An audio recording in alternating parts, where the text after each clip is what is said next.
एक समय की बात है, जमशेदपुर नामक गांव में एक जरिया नाम का बहुत ही गरीब व्यक्ति रहा करता था। वह किसी के खेतों में काम करके अपना गुजारा करता था। जब शाम को वह खेती करके अपने घर को वापस लौटता है तो उसकी पत्नी सीमा अपने सर पर हाथ रख के बैठी होती है। जरिया अंदर आता है। वह जरिया से कहती है, घर में राशन के लिए एक भी दाना नहीं है। तुमने कहा था तुम आते वक्त लेकर आओगे, लेकिन तुम तो खाली हाथ आ रहे हो। अरे हाँ, वो मैं मालिक के पास गया तो था काम लेने के लिए और पैसे मांगने के लिए, लेकिन उन्होंने मुझे मना कर दिया। कहा तेरे जैसे गरीब के लिए कोई काम नहीं। अच्छा, तुमसे काम वाम तो होता नहीं है, पैसे तुम कमा नहीं सकते। जाओ, जाकर कुछ काम वाम देखो और जब ही आना फिर घर पर। जरिया और उसका परिवार जैसे तैसे 2 दिन गुजार लेता है।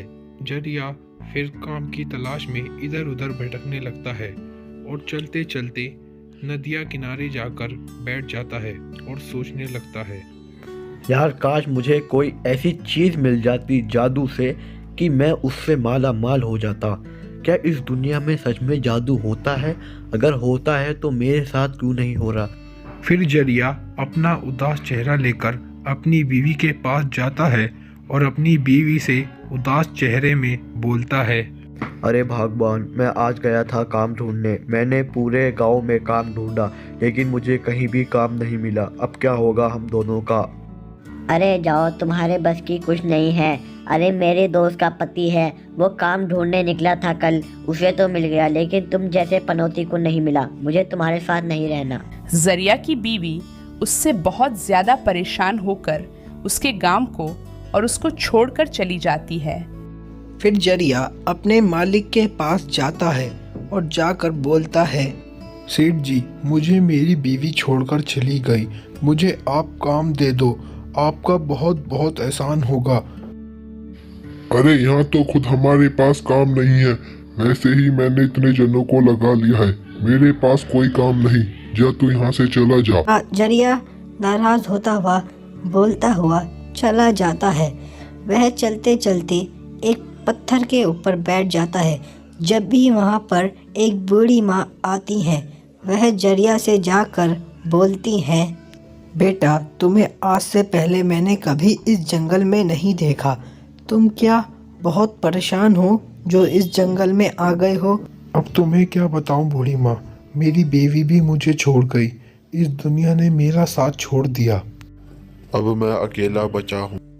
यह सारी बातें अम्मा सुन लेती है। वह जरिया को लेकर अपने साथ एक जादुई गुफा के धोरे चलने लगती हैं, जहाँ पर एक जादुई पेड़ होता है, और उस पेड़ के धोरे जाकर बोलती हैं, ये जादुई पेड़, ये लड़का बहुत ही तकलीफ से गुजर रहा है, तू इसकी मदद कर। अगर तूने इसकी मदद नहीं करी तो इंसानियत पर इंसानों का भरोसा उठ जाएगा।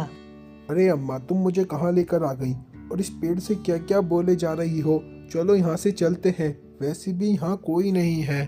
इतना बोलते के साथ ही वह बुढ़िया जैसी ही पलटती है, जरिया के सामने एक बैल आ जाते हैं और जरिया उसमें बैठकर बहुत खुश होता हुआ वापसी उसी किसान के धोरे चला जाता है। और वह किसान जरिया से बोलता है, अरे ओ जरिया, तूने क्या कहीं चोरी वोरी करी है जो तेरे पास इतने बैल आ गए? और कहाँ से आया तेरे पास इतना ढेर सारा पैसा? मैंने आपसे बोला था ना सरपंच जी, जिसका कोई नहीं होता उसका ऊपर वाला होता है। लेकिन आपने मेरी बात नहीं मानी और मुझे अपने खेत में काम करने को नहीं दिया। तो देखो, ऊपर वाले ने मुझे 4 बैल दिए और इतने ढेर सारे पैसे से नवाज दिया। जरिया, मुझे पता है तूने कहीं चोरी वोरी करी है, लेकिन तू इस बात से बेफिक्र रहे। मैं इस बात का पता जरूर लगाऊंगा कि तेरे पास इतना ढेर सारा धन आया कहाँ से।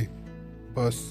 जरिया के मालदारी के किस्से दूर दूर तक गाँवों में फैलने लगते हैं और जरिया एक अच्छी खासी जिंदगी बिताने लगता है। वह अपना एक बड़ा घर ले लेता है और आराम से कुर्सी पे बैठकर सोच रहा होता है।